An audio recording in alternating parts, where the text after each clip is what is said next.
I'm going to try something I've never done before. I'm not going to use PowerPoint. I'm going to give you a lecture with equations. We'll see. Because I thought what would be good for a skeptics conference is to empower you. Skepticism is about questioning and using the tools of science to understand the world. And so I want to empower you to do that in ways that maybe you haven't had before, and also have some fun and show you how some simple ideas can take us to the forefront of physics. So this is a total new experience, and we'll see if it's a complete failure or not. I began one of my books, hopefully, it was happily one that wasn't mentioned, Fear of Physics, with a physics joke, the only physics joke I know. And it's appropriate. We have a very little blackboard here, which unfortunately I'm going to write on, and so you're going to have to try and see it. I'll try and write as big as I can, but since my writing's illegible, it really doesn't matter. But so the joke begins this way. There's a dairy farm that is having trouble producing milk, and so they call in 3 consultants, an engineer, a psychologist, and a physicist. And they ask them to look at the farm for a week and then come back and make reports. And so they do, and the first one they call on is the engineer, and he comes and he says, well, you know what, the milking tubes, they should be 40% wider so the milk flow will flow non-turbulently, and you know, it'll be more efficient, and he goes on, and that's fine. Then there's the psychologist who's called, and the psychologist comes up and says, well, you know, you should paint the barn green. It's a nice color, the cows will be happier, they'll make more milk, and it's fine. So then they call the physicist, who demands a blackboard, or in this case a whiteboard.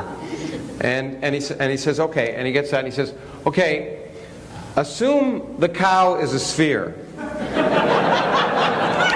Well, you actually laugh, that's good. Usually when I meant, that's a joke. And, but now, oh good.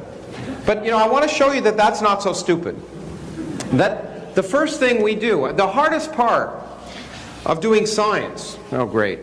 Okay. The hardest part of doing science is erasing whiteboards that don't work. But anyway, oh, look at this. Let's see, maybe. It's either perfume or okay, everyone look at that. Look at that. Okay.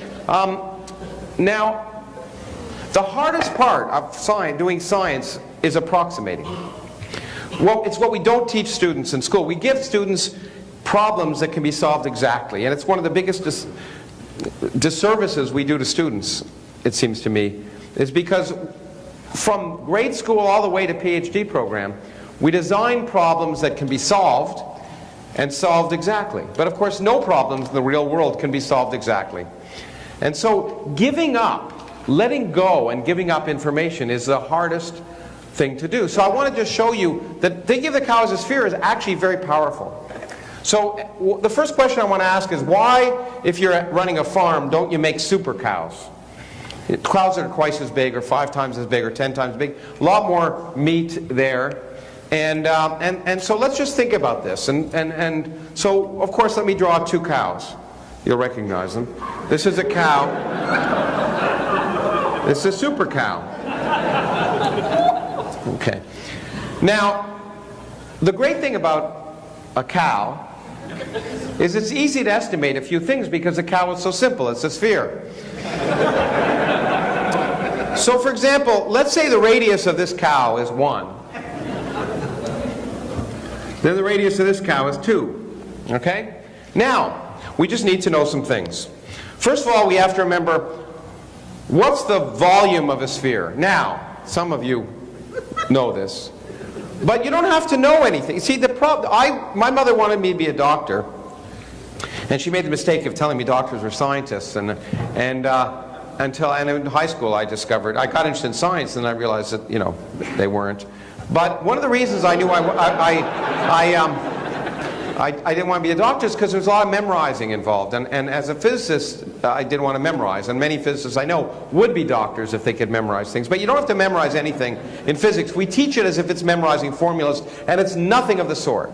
Because the tools you have mean you never have to remember any formula to do almost anything. And we're going to, by the next hour, although it'll seem like 3, we will get to work that has won the Nobel Prize, and you will be able to do it. Okay? So So in any case, what's the volume of a sphere? Well, there's some numbers in front of it. But what do we know about volume? Volume, what do we measure volume in? Cubic something. Cubic meters, cubic inches, cubic something. So that means it's the cube of something. Now the nice thing about a sphere is it's only got one scale, the radius, r. So the volume of a sphere is proportional to r cubed. Okay. What's the area? What do we measure area in? Square. So, right? So the radius is r and the area is proportional to r squared. Okay? That's all we need to know. Because what's the mass of a super cow? Well, the mass, of course, is going to be the amount of stuff. And if they're made of the same material, the amount of stuff is going to be proportional to the volume of the cow. And so the amount of stuff of the super cow, if it's twice the radius, the mass is 8 times as big. Okay? As this cow with mass 1, that has mass 8 in some set of units. What's the surface area of the cow? Well, the surface area of the cow goes as r squared. So the surface area is 4 times bigger than the surface area of this. Okay. Now let's think about what holds a cow together. It's pressure. The pressure, the skin is holding the cow up against the pressure of the cow standing there hanging over. Okay? And so pressure is force per unit area. Well, the force of the cow on the skin is the mass of the cow. So the mass per unit area gives you the pressure of the cow. But now we see there's 8 times the mass and only 4 times the surface area. So the pressure on the skin of the cow is twice as big. And if it's made of the same stuff, if you make a cow that's too big, it'll fall apart. The skin just won't hold. So that's why we know that you don't make super cows, because eventually they fall apart, which is embarrassment. Okay, now, that's simple. You may say that's trivial. But now I want to show you how powerful this is, how much biology you can do without knowing any biology, which is always good. Okay. So that was a rough approximation of a cow, but now let's try a better approximation. This will look, that was a pretty poor picture of a cow, but this is a much better picture of a cow. There you go. Okay. That looks much more like a cow, a big sphere, sort of attached to a little sphere, which is its head. Now let's make a super cow. Everything is twice as big. Well, what do we need? Okay, let's think about that cow. You've got a head attached to a body by a neck. Now, what's the strength of a rod proportional to? It's proportional to the area, cross-sectional area of a rod. So if we now have done the necessary work, we know if this rod is twice as big, it's twice the radius of this rod, then the cross-sectional area of it is 4 times as big as this. But we know the head is 8 times more massive than that. This is why the dinosaurs became extinct. It's really simple. You cannot make large animals with big heads. They have to be stupid. Because eventually the strength of the rod holding up the neck, holding up the head, will not be able to hold up the head. So dinosaurs are big animals. I'll clean this eventually. Big animals with little heads. For a reason. It's nothing to do with biology. Of course, it is everything to do with biology, but biology just depends on laws of physics. So already, just by thinking of a cow as a sphere, or 2 spheres, we've now discovered why the largest animals with brains, largest brains, are not on land. They're on the water, because of course the buoyancy can hold up your neck. So that's why whales and dolphins have the largest brains on Earth. And we've learned so much just from picturing a cow as a sphere. Now, the point is, all of this could have been done if I drew a realistic picture of a cow, which I'll do now.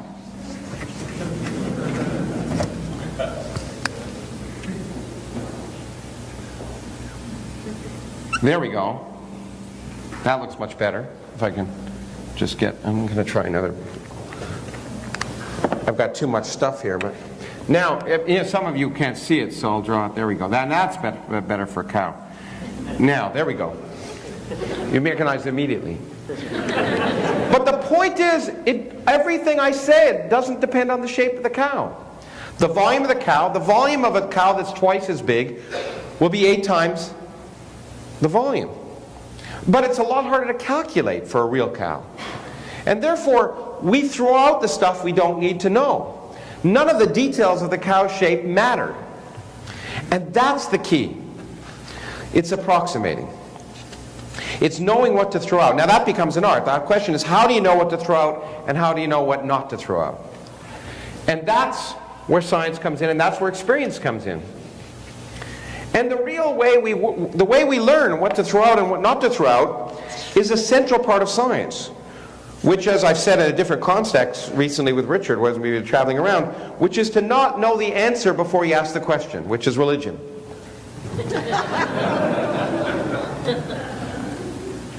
In science, how do we know if it's going to work? We just try it.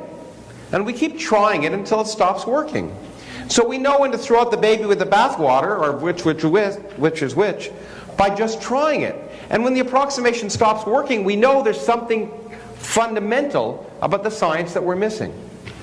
That simple idea is so powerful, you can use it in so many places in the world, which I'll show you. We'll do some really interesting science, I hope, in the next little bit by doing it. But let me give you an example.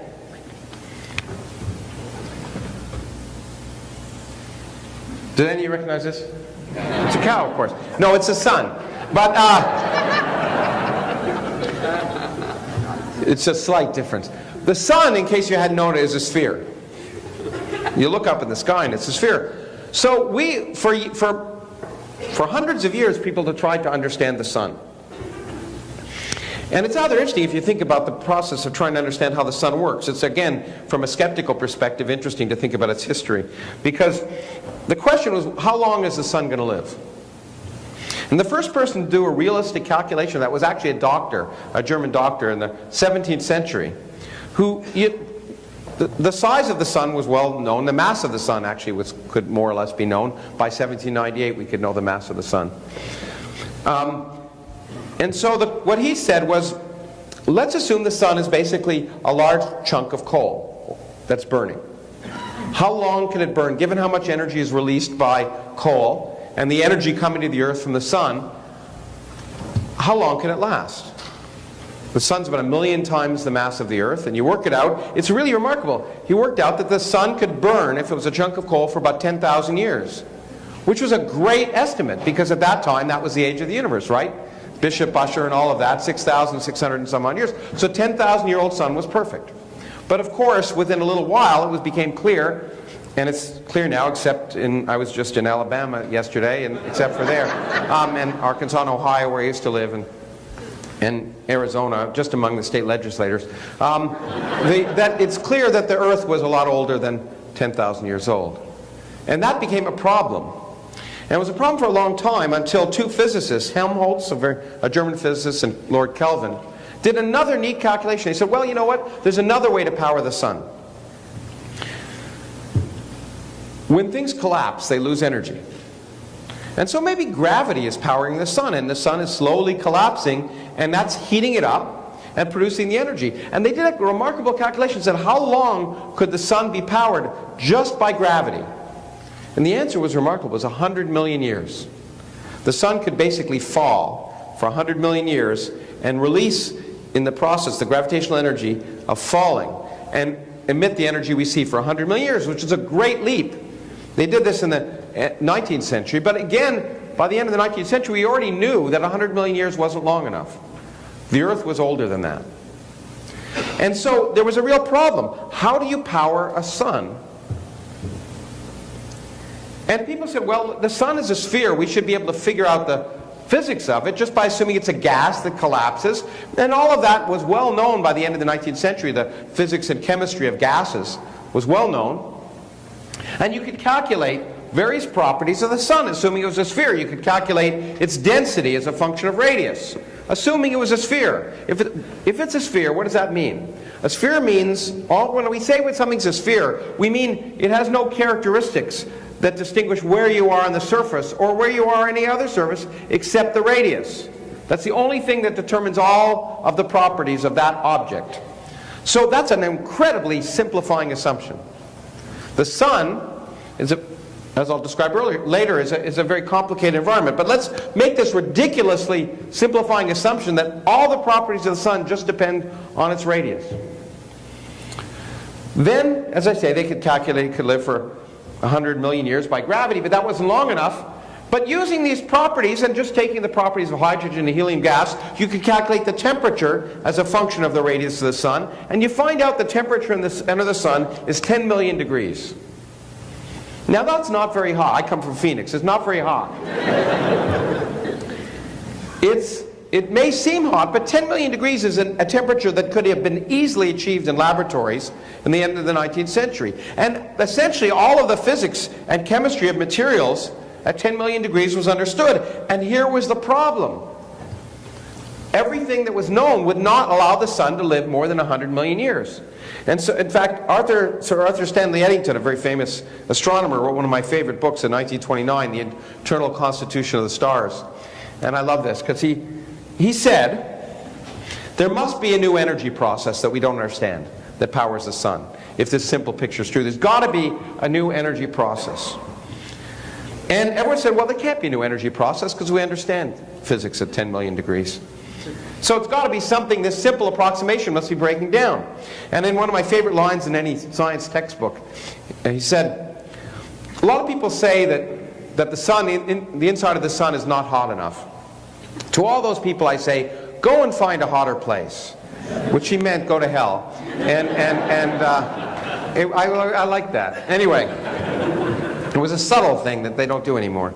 In any case, the point is this simple model required some new energy source. And of course in 1945, Hans Bethe, who'd been working on the Manhattan Project, had been the theoretical physics leader of the division. One of his people worked with him was Richard Feynman. Both of them later went on to win the Nobel Prize. Realized that in fact the very processes, the nuclear physics processes, which could release 1,000,000 times more energy per unit mass than chemistry. 1,000,000 times more bang for the buck, as my friends in Los Alamos would say. Now, just think about that. If it were charcoal or coal, it could burn for 10,000 years. If you have a process, nuclear fusion, turning hydrogen into helium, that's 1,000,000 times more powerful, so you got 1,000 years, or 10,000 years, that's 10 to the 4th, forgive me. And if I have a process that can release 1,000,000 times more energy per unit mass, then it can last 1,000,000 times longer. And we'll talk about powers of 10 in a second. That means you would predict that this object could last 10 to the 10th years, 10 billion years. That's exactly how long our sun will last. Now, just think about this. When you work out the amount of energy that's being released in the sun, there are approximately 100 billion hydrogen bombs going off every second in the sun. 100 billion hydrogen bombs. It's what you might call a turbulent environment. Okay? If there was anything more complicated than a system with 100 billion hydrogen bombs going off, it's hard to imagine it. Yet we picture it as a sphere. And when we do, we come up with exactly the right age. And by the way, when we work it out with the amount of energy released, we come out with the right density profile, we think. And all of this was interesting until 1965, when another prediction had to be tested. Because this model, of course, is a great model. And the thing about science is, which most people don't realize, is it doesn't just tell a story. If it did, it would be religion. It makes predictions. So ex post facto explanations of things are nice, but that's not good enough. So this picture explained what we could see apparently, but it needs to be tested by making a prediction. And the prediction is this. When you do those nuclear reactions inside the sun, you release these particles that are my favorite particles in nature, neutrinos. Neutrinos, how many people know what neutrinos are? It's better than average audience, I would expect. Okay, good. The rest of you, you should know what neutrinos are. You should be intimately familiar with them because they're intimately familiar with you. Because every second of every day, 10,000 billion neutrinos are going through every square centimeter of your body coming from the sun. During the day, they're coming down this way. At night, when you're sleeping, They're coming up, they go right through the Earth without knowing it was there. They get right through your house and through your bed and through your body. So think of that tonight as you're trying to sleep. Neutrinos are amazing because, in fact, the average neutrino from the sun can go through 10,000 light years of lead without interacting once. So you might think, well, how can we ever know that these neutrinos, they are a consequence of the nuclear reactions that we assume, or Hans Bethe assumed, powered the sun? How do we know they're there if they go right through the Earth? Well, we use the laws of probability.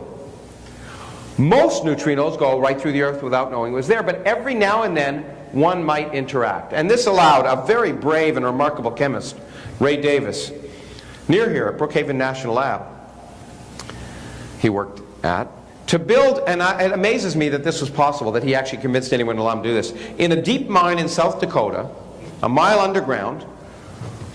Put it underground because we're bombarded by cosmic rays. So if you have a very sensitive experiment, you'll be bombarded. But if you put a mile underground, the cosmic rays get stopped and only the neutrinos make it through. And he assembled a detector which was 100,000 gallons of cleaning fluid. And you could calculate, or people thought, with the number of neutrinos coming from the sun and their interaction rates, that of the billions and billions of neutrinos going through the detector every day, one neutrino would on average interact with the nucleus of an atom of chlorine in the cleaning fluid, turning it into an atom of argon. So all you have to do is detect a single atom of argon in 100,000 gallons of cleaning fluid. You titter. Science fiction writers wouldn't dare suggest that, but Ray Davis did it. Ray Davis did it, and he later won the Nobel Prize for it. But there was a problem. In 1965 to 1985, he did the experiment for 20 years, and he got the wrong answer. A factor of 3 different than you'd predict. Now you might say, that's not so bad. But this is important. If we want to understand the sun and we want to understand the processes that power the sun, we knew the number, and it's not off by a factor of 3. The uncertainty except maybe the uncertainty in this picture is wrong by a factor of 3. So the fact that he got it wrong didn't disturb many people, because they said, look, it's astrophysics. No one can do astrophysics. It's all garbage. There's all sorts of crap in the sun, and we don't know what it is. So this simple approximation doesn't work. There were a few people who said, no, it's a really good approximation, and you could test it. Because if you take the simple approximation of the sun being a sphere with the density and temperature just depending upon the radius, then we could do something neat. The sun actually rings because it's got a lot of stuff going on in it, and it vibrates. And you can actually look at the surface of the sun ringing with all of the stuff that's going inside of it. We can do solar seismology. And just like we look at explosions here on the Earth's surface to try and look for oil by measuring sound waves going through the Earth, we can do the same with the ringing of the sun. And the ringing of the sun tells us about its composition and profile inside, just like the ringing of the Earth allows us to look for oil. And that solar seismology agreed perfectly with this simple picture of the sun as a sphere. But we figured they got it wrong.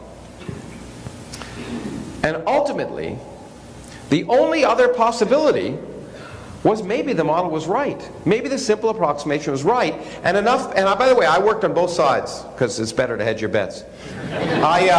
I made a lot of predictions about how the neutrino flux in the sun would change if you change certain things in the solar interior. I had a lot of neat ideas.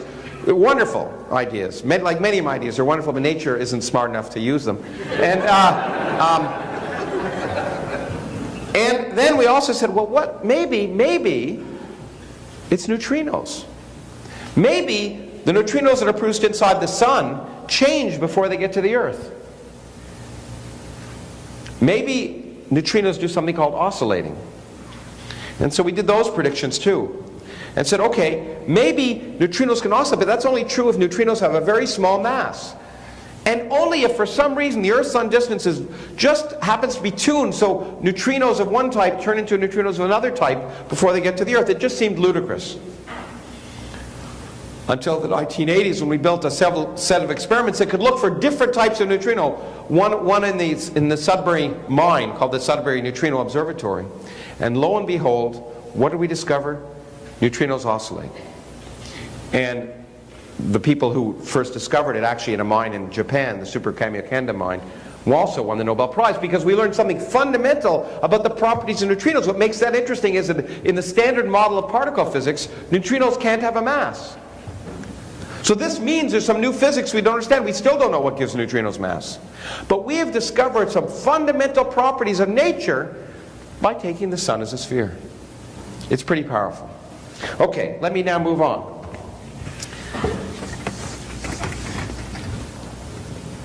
The other thing that makes us, and by the way, this will be really useful for most of you because you can win money in bars with this, is order of magnitude estimation.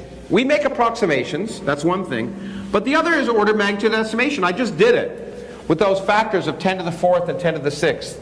If we can estimate things to just powers of 10, we can do remarkable calculations lightning fast that are almost always right. In fact, in physics, if you can estimate the order of magnitude roughly correctly, then you get, and in almost all cases, you get almost all the important science. And I want to use that to demonstrate something wonderful, which I've talked about in one of my books, but now I'm going to give you the power to actually estimate it. We're going to try anyway. The key point is that all numbers, you see, people don't like physics because it's taught by physics teachers, but also, and some of them are mathematicians, which is worse. And the thing about numbers is that the way a physicist thinks about numbers is very different than the way a mathematician thinks of numbers. Numbers to a physicist are very different, and the numbers come with lots of baggage, but baggage is both bad and good. Baggage allows us to handle things, carry them, get you from place to place efficiently. And the point is, you know, to a mathematician, this is a number.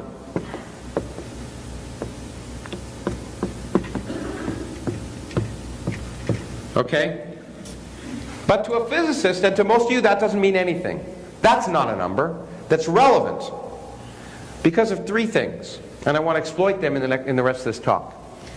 First,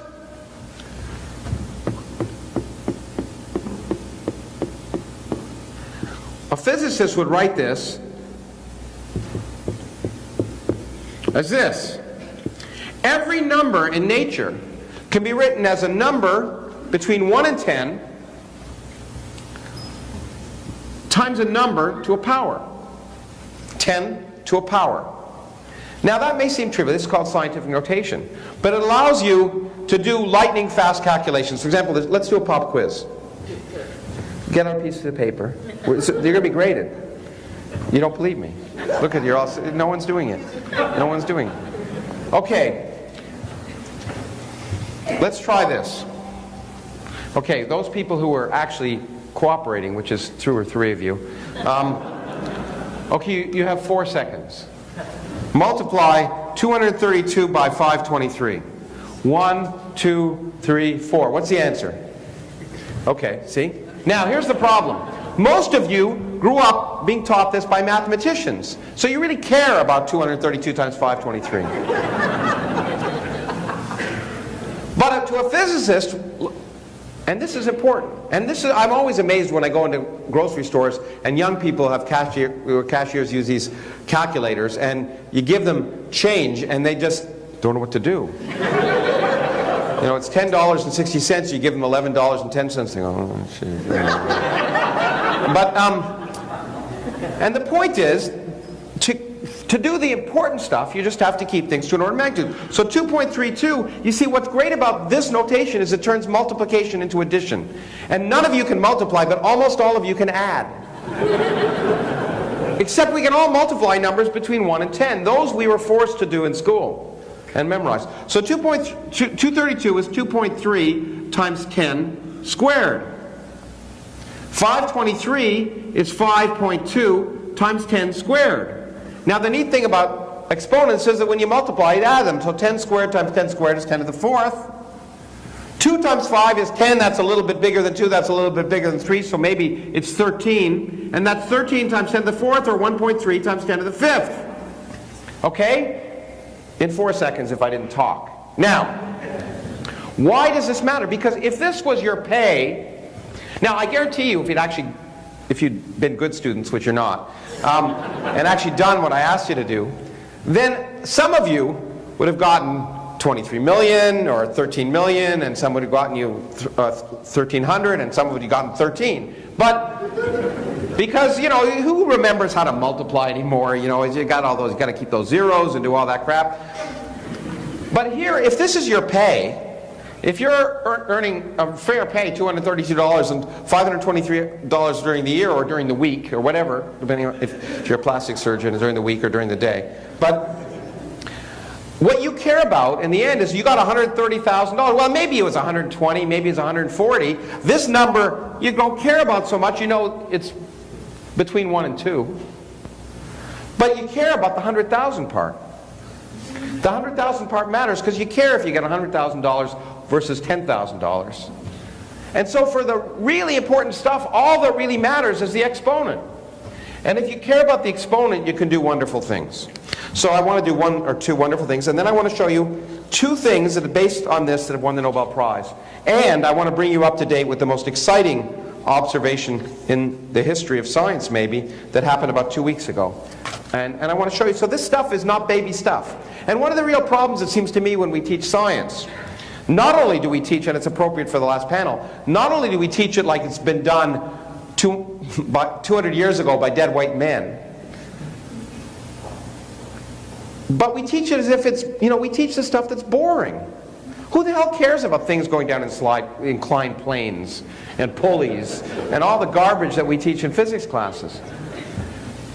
Because what's amazing to me is that even in introductory physics, we can teach things which are relevant to the kind of questions people actually care about.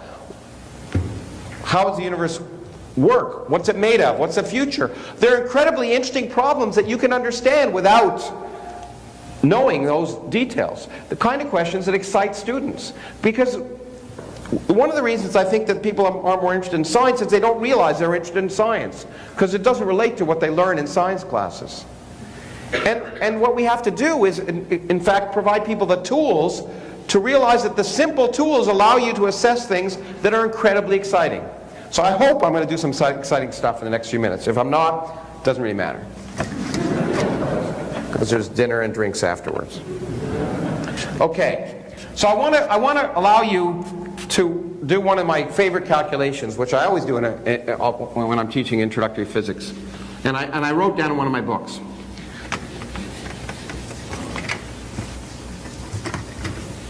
Let's see if we can get this done. Okay, take a deep breath. Hold it in. Keep holding it. Keep holding it. Keep holding it. Hold it. Hold it. Okay, let it go. There was no reason to hold it in, but since you didn't do my calculation, I thought at least I should. But anyway,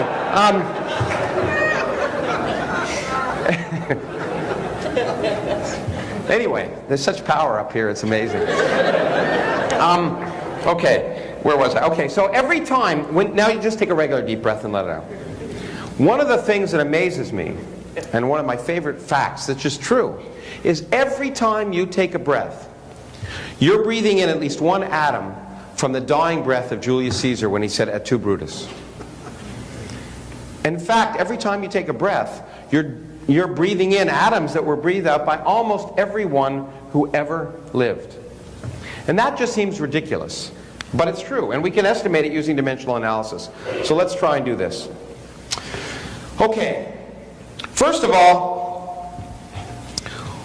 what's the, and when we do or magnitude estimation, not dimensional analysis, we'll do that in a second. You have to know something, but you don't have to know a lot.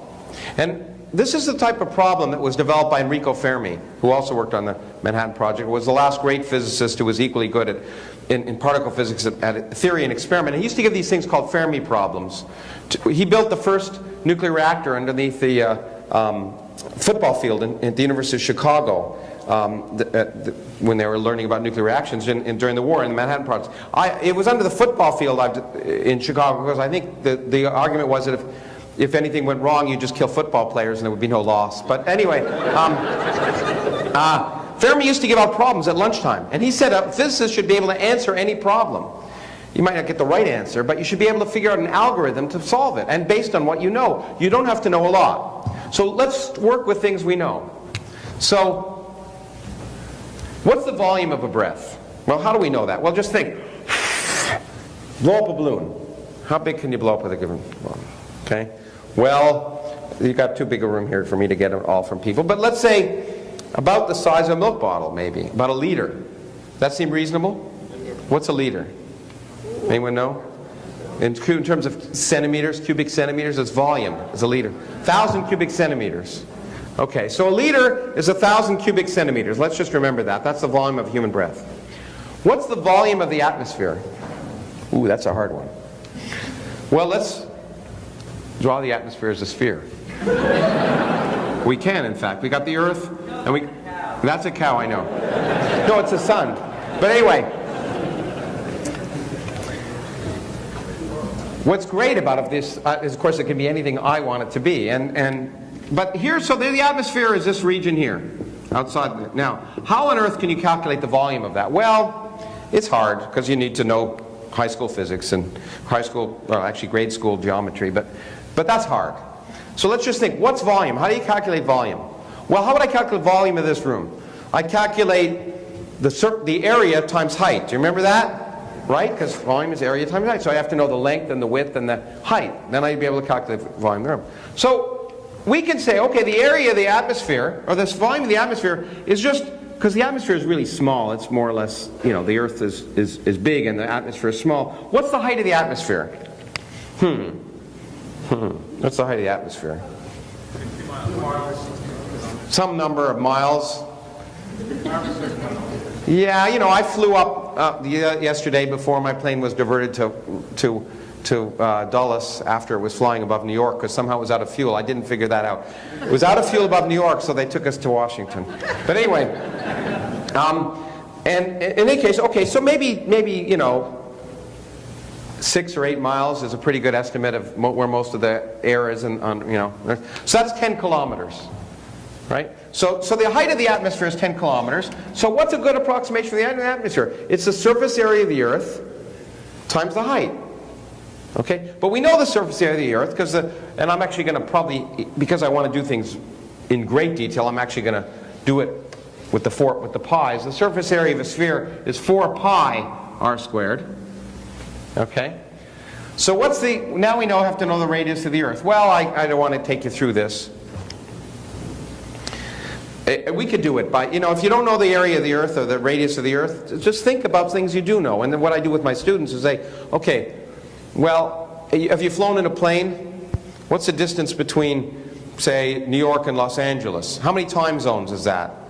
How many time zones are there around the world? And you can get the circumference of the Earth. And you get the circumference of the Earth is, you know, roughly 24,000 miles. And then circumference is 2 pi r, which is 2 pi is 6. So 4,000 miles, 6,000 kilometers.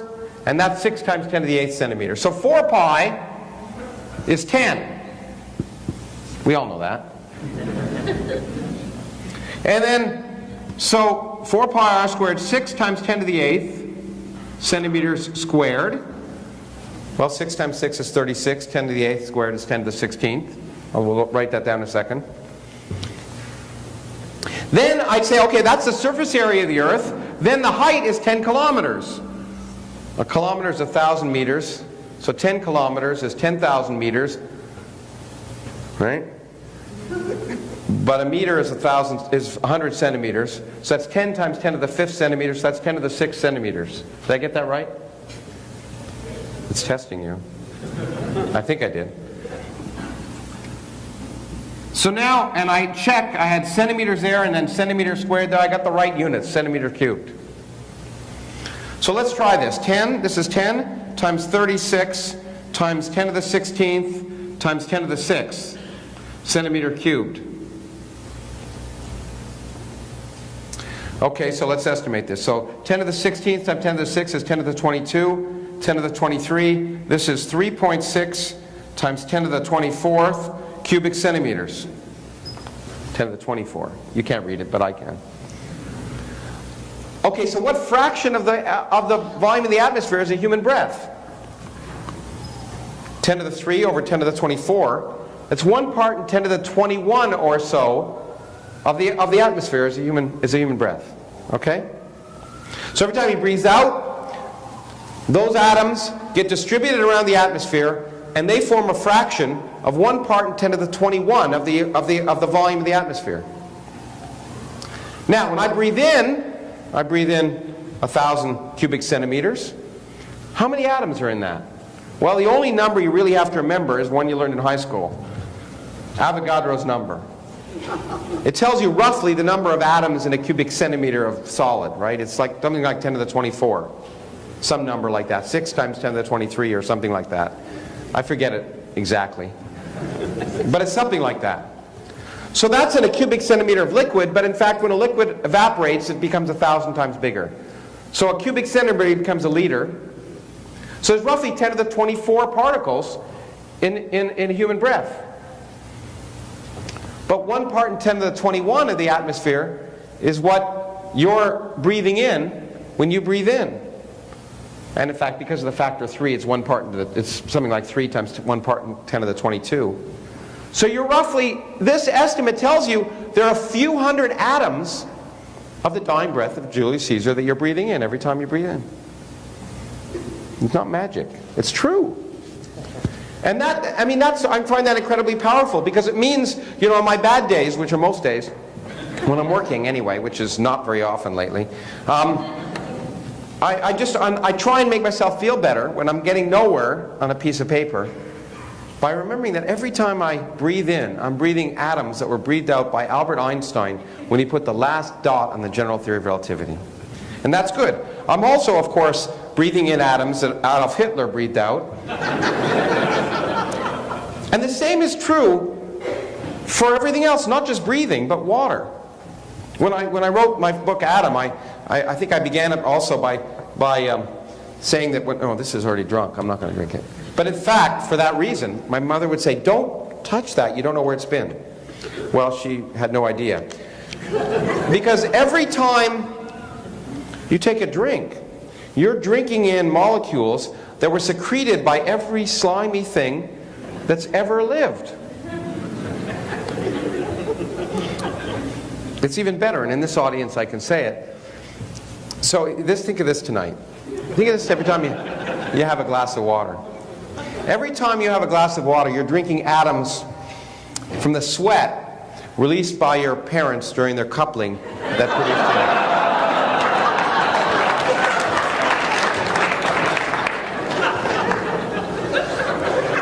Okay.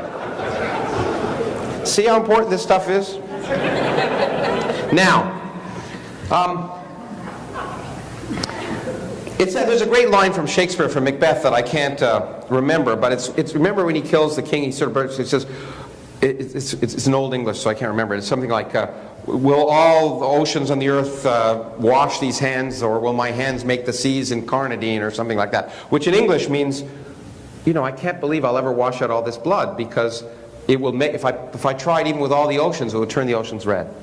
And it's true. I mean, that's also actually true. If you go out to Long Island or wherever and prick your finger and drop a little bit of blood in the ocean, and you come back a year later, if you work out things, if you put a teaspoonful of water, there should be at least an atom of your blood in that.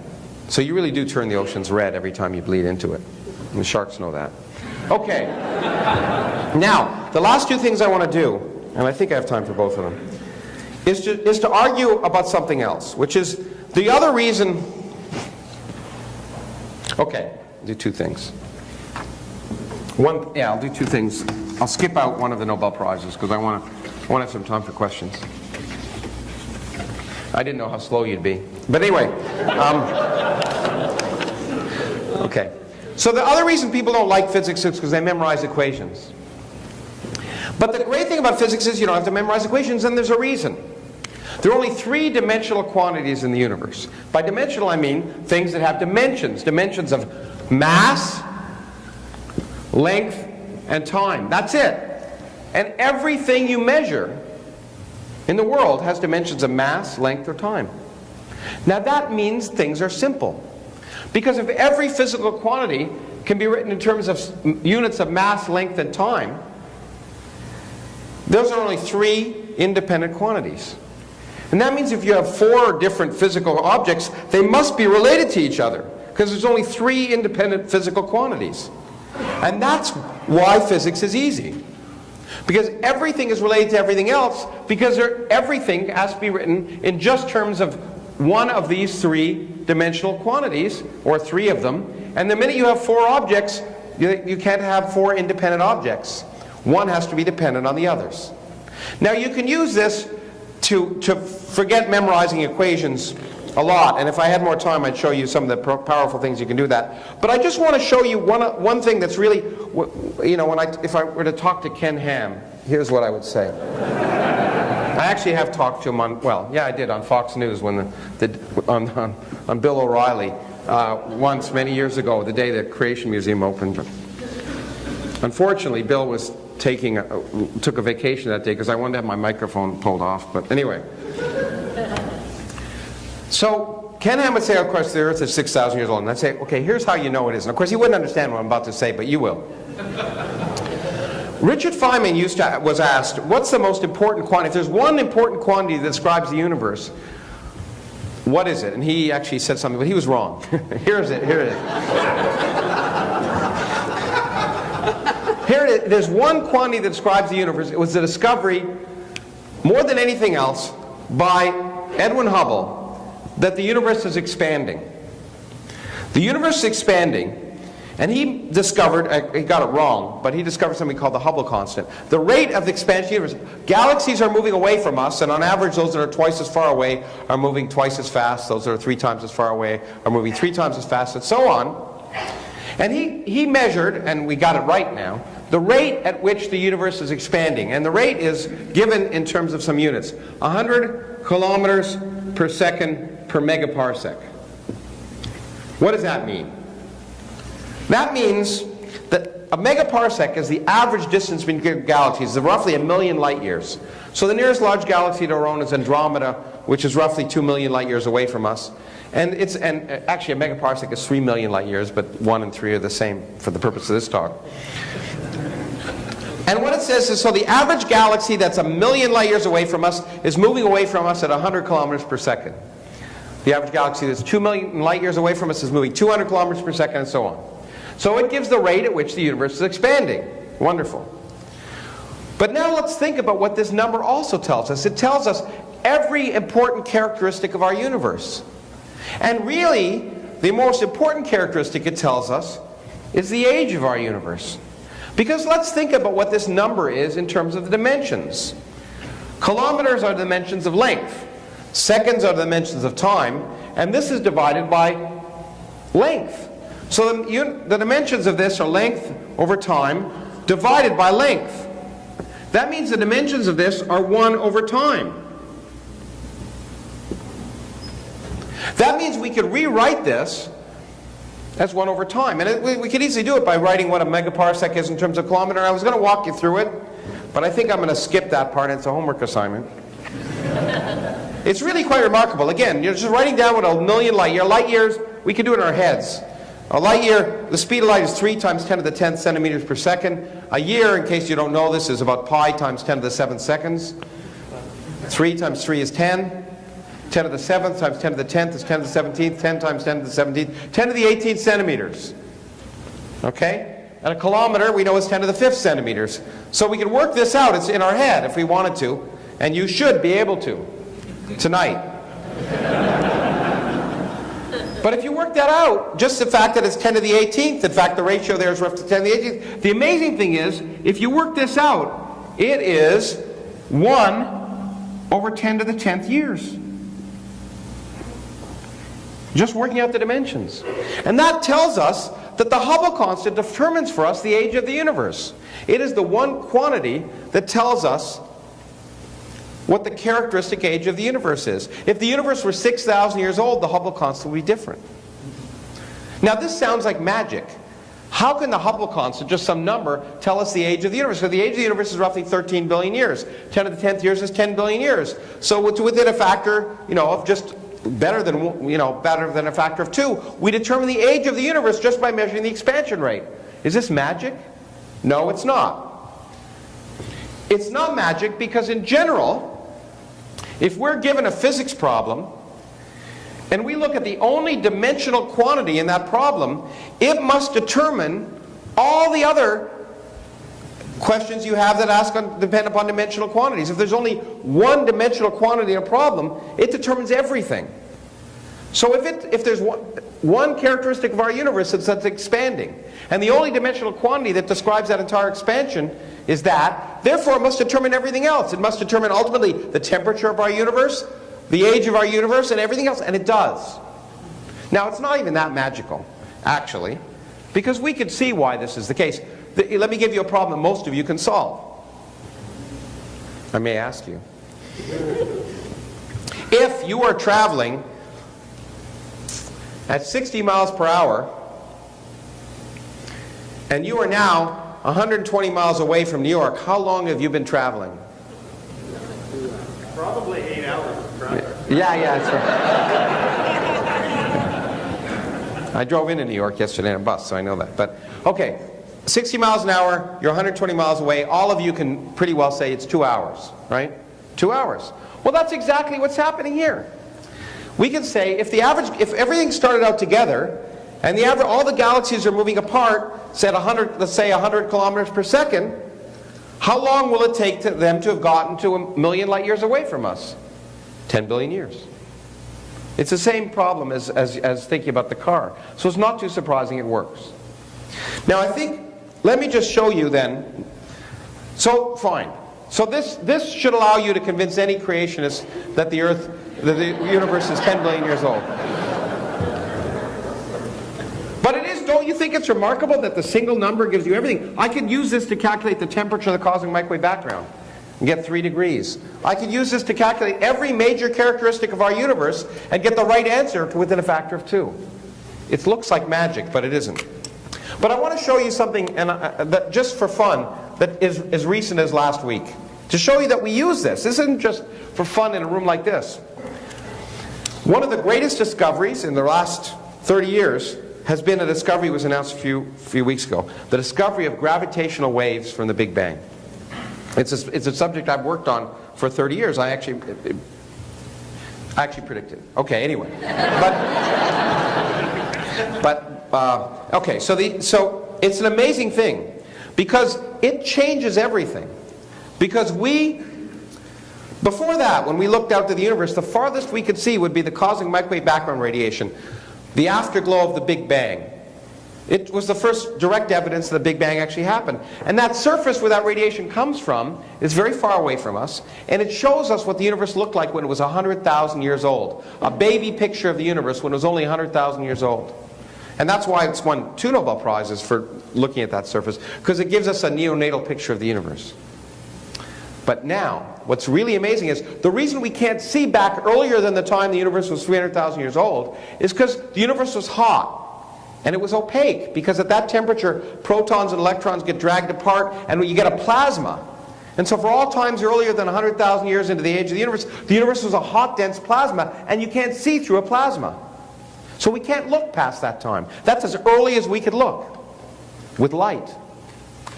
But gravitational waves, which are predicted by Einstein, by Einstein's theory developed in 1916, waves of space and time, compressions and expansions of space and time, interact so weakly that waves from the very instant of the Big Bang can make it through that plasma. And what was the discovery that was claimed to be made, and it still has to be confirmed, is that a process that happened, which you can calculate, called inflation, that happened when the universe was 1,000,000th of a trillionth of a trillionth of a trillionth of a second old. If that process happened, you could predict that the gravitational waves would be produced by this incredible expansion in the early history of the universe. And as we showed, if they happened at that time, they should be observable in ripples that could be measured in the cosmic microwave background. Ripples which give you a direct observation of gravitational waves in space and time that come from the Big Bang. And that's what was announced a few weeks ago. It looks exactly like the predictions. And if it's the case, we are looking directly back at the universe when it was 1,000,000th of a trillionth of a trillionth of a trillionth of a second old. We're turning metaphysics into physics. And I'm happy to say we're validating most of the things I wrote in The Universe from Nothing. It allows us to ask questions about what the universe was like at that time, to measure physics on a scale that's 13 orders of magnitude higher than we measure at the Large Hadron Collider. It is an incredible observation if it's true. But one of the things that we just showed, and myself and I was going to say a junior colleague, but not really, my friend Fred Wilczek, who won the Nobel Prize, we showed something I think is equally interesting, at least to me. One of the big mysteries in science is gravity a quantum theory? Right now, general relativity and quantum mechanics can't be made compatible, and people have tried, and that's why they developed string theory as a best guess for how to bring them together, but string theory hasn't been very successful.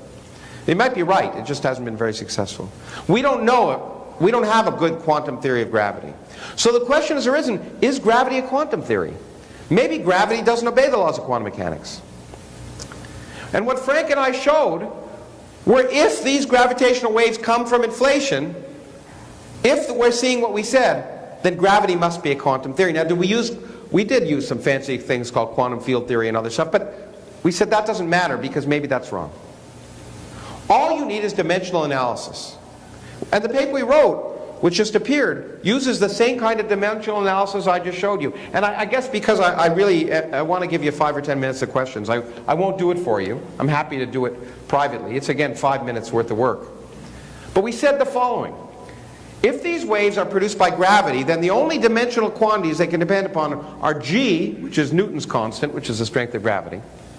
And if the thing that's producing them is inflation, and inflation is a theory that just says it's a very fast expansion rate early on in the history of the universe, the only characteristic of that expansion rate is the Hubble constant at the time inflation happened.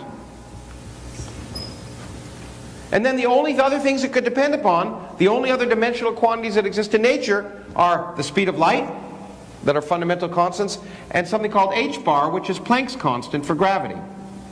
And then we said, okay, if you produce a certain density of gravitational waves, then that has a certain set of dimensions. And we can know the dimensions of g, we can work them out. We know the dimensions of h, they're 1 over time. And c, which is speed of light, is length over time, and you can work out the dimensions of h. We showed in our paper, and again, I could do it in 5 minutes, that the answer is not equal to 0 only if the final formula depends upon h bar squared. The only way you could get the right dimensions is if it depends on h bar squared and no other quantity. But h bar tells you if this were 0, the world wouldn't be quantum mechanical. If it's not 0, it's quantum mechanical. And if it's a gravitational effect that depends upon h bar, then that gravitational effect must be due to quantum mechanics, and gravity must be a quantum theory. So we have now proved that gravity, if this result is right, that gravity is a quantum theory, which tells us the biggest mystery in science is still a mystery. But it's really important because it tells us we're not wasting our time trying to develop a quantum theory of gravity, and we did it just using dimensional analysis. So you now have the tools to go out and try and win a Nobel Prize. Thank you very much.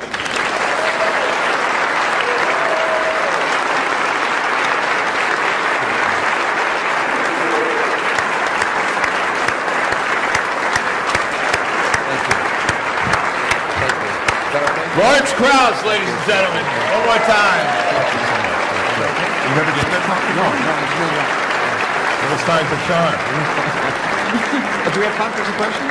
Well, 5 minutes? 10, yeah. We have 3 minutes. We have 3 minutes for questions. A few short questions. Here's Can I some get of some the house questions. lights? Oh, good, thank you. I wish I had them up. Where's there. the handheld? Just give me that. And Yeah, but okay, run over. okay, great. Just 3 minutes, and then I want to see your answers. Okay. I'll repeat it. It doesn't seem to work. Okay. Here we go. Hello, testing, Yeah, testing. okay, there we go. All right. So, in A Universe from Nothing, you predicted a future in which the evidence of the Big Bang would be self-destructive. It would not be visible from the Earth or anywhere else. I'll repeat this because I can barely hear myself. Does this new discovery about gravitational waves have any impact on that prediction? Yeah. Okay. So I predicted in the Universe from Nothing that the universe was miserable. The future is miserable, which is clear. And what I said is quite remarkable, and it was that if things behave the way we think they're going to behave, in the far future all evidence of the Big Bang will go away. And astronomers and physicists 2 trillion years in the future, and there will be astronomers and physicists 2 trillion, not here, but the oldest long-lived main sequence stars live more than 2 trillion years. So there'll be stars with solar energy, and there'll be planets around those stars with organic materials, and they'll evolve into physicists, and they'll measure electromagnetism, they'll discover that, they'll discover general relativity and quantum mechanics, they'll build telescopes. And what will they see? It's incredibly poetic. They'll see the universe we thought we lived in 100 years ago. Because all evidence, 100 years ago, 88 years ago, the picture of science was that the universe is static and eternal, and contains a single galaxy surrounded by a vast eternity of empty space. That was the picture that science had in 1925. And just think how much has changed. In 88 years, we now know there are 100 billion galaxies, not just one. We know the universe is expanding and had a beginning 13.8 billion years ago. And we were able to do that because we can measure galaxies. But what's happening is the expansion of the universe is speeding up over time. And because of that speeding up, distant galaxies are moving away from us faster and faster, and eventually they will be moving away from us faster than the speed of light. It's allowed. Because we teach you things incorrectly. We say nothing can travel faster than the speed of light, but you have to parse it more carefully. Nothing can travel through space faster than the speed of light, but space can do whatever the hell it wants. And space carries things away, like a surfer on a wave can carry things away faster than light. When those galaxies are moving away faster than light, the light from them can't get to us. And if we wait long enough, every galaxy we now see will disappear over time. So the longer we wait, the less we'll see, which is why I have gone to Congress and told them to fund cosmology now, but that hasn't worked. Yeah. 2 trillion years is a long time, but two years is a long time for a congressman. It doesn't work. But so the picture of the future is if there's an energy in empty space that stays there, the rest of the universe will disappear and all evidence of the Big Bang will go away. And the question is, has it gotten any better? And the answer is yes.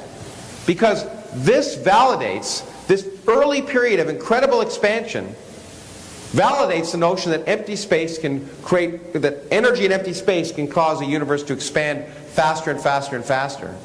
And that, combined, by the way, with the discovery of the Higgs boson, suggests there can be a background invisible field that can carry energy in the universe. And all of that is suggestive of the possibility that this expansion will go on forever. But it also allows another possibility, which is even worse.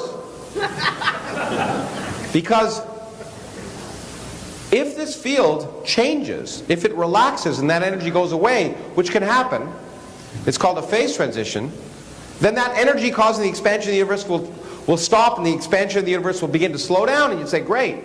But the problem is, a phase transition in the fundamental laws of physics means that we don't longer exist. Okay? At the speed of light, it'll happen in different places. Everything that we now see will go away. So there's two choices. Either the rest of the universe disappears, the stars in our galaxies burn out, the universe becomes cold and dark and empty, and that's the future. Or there's a phase transition and everything we see ceases to exist instantaneously. So enjoy it while you can. Maybe, I don't know, maybe I should, you want to do one more? Or, okay. I'm going to ask one more. So a pretty quick question, not physics related. So obviously science and the number of physicians in science and funding for it is going down. So I see this trend creeping up in graduate programs where they're trying to encourage scientists to go into other fields like business and consulting. I would like your opinion on that. Well, I don't think we're trying to convince people to do that. Unfortunately, I'll tell you the real problem. You know, this problem first hit me when I lectured in Norway. Norway is the richest country in the world at the time because of offshore oil. And the problem with Norway is there's 0% unemployment. And the real problem is they couldn't get anyone to become scientists and engineers. Why? Because that takes work. And everyone wanted to go into business or Wall Street because it takes long hours, but you don't really have to know much. Forgive me. But seriously, and when my daughter was in high school, I looked around at the smart kids, and what were they doing? They were going into finance. Because for a lot less investment of time and effort and intellectual energy, you can make a lot more money. So I was particularly happy when the dot-com thing busted. Because what I saw were suddenly kids who were smart realizing that maybe they had to think of something else. And it is a big problem. Because we cannot, as a society, continue to function by just making money. We actually have to make things. And make things requires science and engineering. And actually, that's why I'm particularly happy that, for example, my friend Elon Musk, who makes Tesla and SpaceX, he started out doing something incredibly unproductive. He made PayPal. Okay? That made him a lot of money, but did it make anything for people? Well, it made some jobs. But now he's actually building things, cars like Teslas. And so it is incredibly important that we as a society need to value the work that scientists and engineers do. And there's no doubt, although it's fun, I like to say, it's hard work to get to a certain point. And if we continue to make it much more attractive to be a Wall Street executive and build millions of dollars by the time you're in your mid-20s, people are going to vote with their feet. And I think it's a real problem. But it doesn't happen in the schools. The real problem is that we tell that kids are too influenced by getting a job. When I was growing up, that wasn't an issue. And I think it's going away now because everyone knows that no one's going to have jobs. and so I think the point is that people are saying, okay, maybe now I might do what I'm interested in. And when I talk to students and they ask me, are there jobs in science? Well, I say, it doesn't matter. Is it what you enjoy? Because it's one time in your life when you're going to get to do something you enjoy. And believe me, as I just tried to show you, the tools you'll get from those studies will allow you to go out in any other field and excel. So don't worry about the job. Do what you enjoy and keep trying it. When I was doing my PhD, there were no jobs in physics. I learned how to juggle also when I was at Boston, just in case. I didn't expect to get a job. It turned out it worked out all right for me. But do what you enjoy, and that's the advice that I give everyone. And the reason scientists do what they do isn't to save the world. It's because we enjoy it. It's fun. And so everyone should go out and be a scientist. Thank you. If they could memorize things. But you don't have to memorize anything in physics. We teach it as if it's memorizing formulas, and it's nothing of the sort. Because the tools you have mean you never have to remember any formula to do almost anything. And we're going to, by the next hour, although it'll seem like 3, we will get to work that has won the Nobel Prize, and you will be able to do it. Okay? So, in any case, what's the volume of a sphere? Well, there's some numbers in front of it. But what do we know about volume? Volume, what do we measure volume in? Cubic something. Cubic meters, cubic inches, cubic something. So that means it's the cube of something. Now, the nice thing about a sphere is it's only got one scale, the radius, r. So the volume of a sphere is proportional to r cubed. Okay. What's the area? What do we measure area in? Square. So, right? So the radius is r, and the area is proportional to r squared. Okay? That's all we need to know. Because what's the mass of a super cow? Well, the mass, of course, is going to be the amount of stuff. And if they're made of the same material, the amount of stuff is going to be proportional to the volume of the cow. And so the amount of stuff of the super cow, if it's twice the radius, the mass is 8 times as big. Okay? As this cow with mass 1, that has mass 8 in some set of units.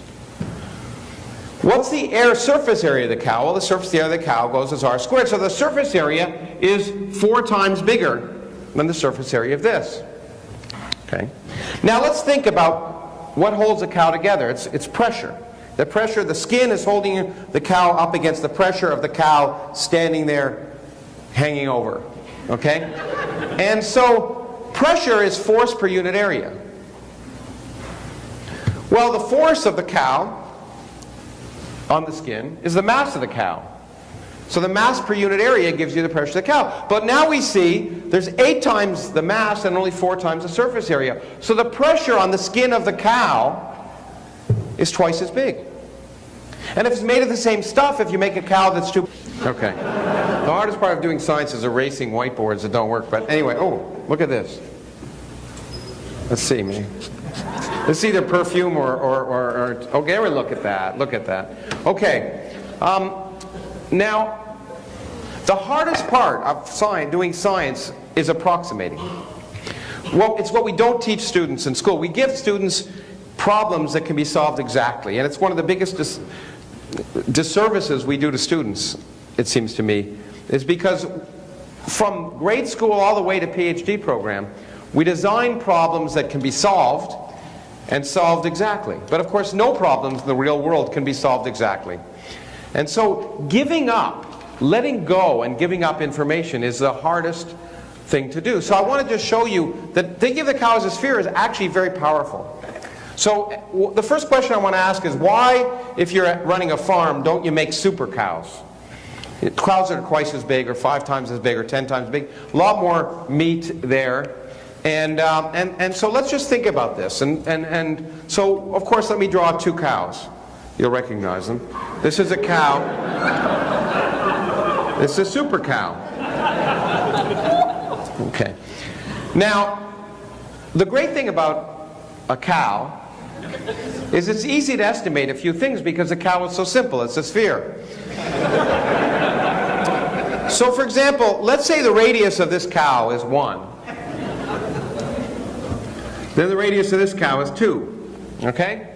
Now, we just need to know some things. First of all, we have to remember, what's the volume of a sphere? Now, some of you know this.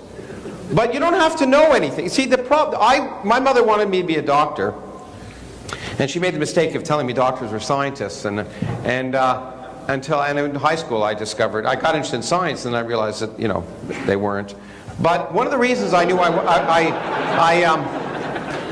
didn't want to be a doctor is because there was a lot of memorizing involved. And as a physicist, I didn't want to memorize. And many physicists I know would be doctors. Big, it'll fall apart. The skin just won't hold. So that's why we know that you don't make super cows, because eventually they fall apart, which is embarrassment. Okay, now, that's simple. You may say that's trivial. But now I want to show you how powerful this is, how much biology you can do without knowing any biology, which is always good. Okay, so that was a rough approximation of a cow, but now let's try a better approximation. This will look, you know, that was a pretty poor picture of a cow, but this is a much better picture of a cow. There you go. Okay.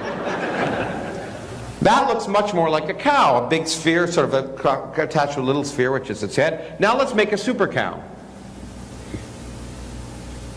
Everything is twice as big. Well, what do we need? Okay, let's think about that cow. You got a head attached to a body by a neck.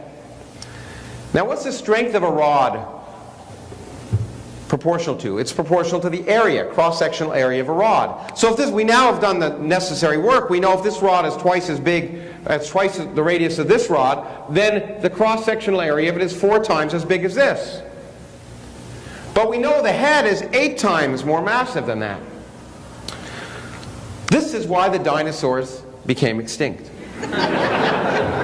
It's really simple. You cannot make large animals with big heads. They have to be stupid. Because eventually the strength of the rod holding up the neck, holding up the head, will not be able to hold up the head. So dinosaurs are big animals. I'll clean this eventually. Big animals with little heads. For a reason. It's nothing to do with biology. Of course, it is everything to do with biology, but biology just depends on laws of physics. So already, just by thinking of a cow as a sphere, or 2 spheres, we've now discovered why the largest animals with brains, largest brains, are not on land. They're on the water, because of course the buoyancy can hold up your neck. So that's why I'm going to try something I've never done before. I'm not going to use PowerPoint. I'm going to give you a lecture with equations. We'll see. Because I thought what would be good for a skeptics conference is to empower you. Skepticism is about questioning and using the tools of science to understand the world. And so I want to empower you to do that in ways that maybe you haven't had before, and also have some fun and show you how some simple ideas can take us to the forefront of physics. So this is a total new experience, and we'll see if it's a complete failure or not. But I began one of my books, hopefully, it was happily one that wasn't mentioned, Fear of Physics, with a physics joke, the only physics joke I know. And it's appropriate. We have a very little blackboard here, which unfortunately I'm going to write on, and so you're going to have to try and see it. I'll try and write as big as I can, but since my writing's illegible, it really doesn't matter. But So the joke begins this way. There's a dairy farm that is having trouble producing milk, and so they call in 3 consultants, an engineer, a psychologist, and a physicist. And they ask them to look at the farm for a week and then come back and make reports. And so they do, and the first one they call on is the engineer, and he comes and he says, well, you know what, the milking tubes, they should be 40% wider so the milk flow will flow non-turbulently, and you know, it'll be more efficient, and he goes on, and that's fine. Then there's the psychologist who's called, and the psychologist comes up and says, well, you know, you should paint the barn green. It's a nice color, the cows will be happier, they'll make more milk, and it's fine. So then they call the physicist, who demands a blackboard, or in this case a whiteboard, and he says, okay, and he gets that and he says, okay, assume the cow is a sphere. Well, you actually laugh, that's good. Usually when I meant, that's a joke. And but now oh good. But you know, I want to show you that that's not so stupid. That the first thing we do, the hardest part of doing science, oh great, whales and dolphins have the largest brains on Earth. And we've learned so much just from picturing a cow as a sphere. Now, the point is, all of this could have been done if I drew a realistic picture of a cow, which I'll do now.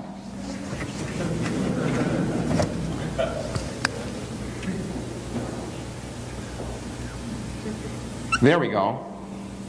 That looks much better. If I can just I'm going to try another. I've got too much stuff here, but now, some of you can't see it, so I'll draw it. There we go. That's better for a cow. Now, there we go. You recognize it immediately.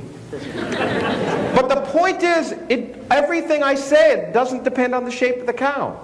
The volume of the cow, the volume of a cow that's twice as big, will be 8 times the volume.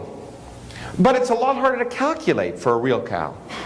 And therefore, we throw out the stuff we don't need to know.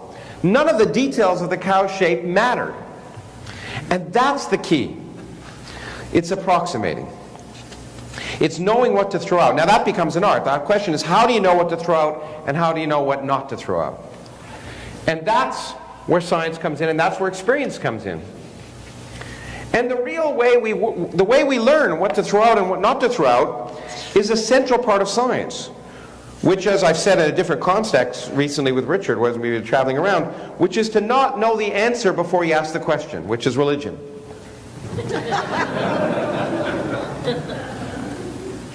In science, how do we know if it's going to work? We just try it. And we keep trying it until it stops working. So we know when to throw out the baby with the bathwater, or which is which, by just trying it. And when the approximation stops working, we know there's something fundamental about the science that we're missing. That simple idea is so powerful, you can use it in so many places in the world, which I'll show you. We'll do some really interesting science, I hope, in the next little bit by doing it. But let me give you an example.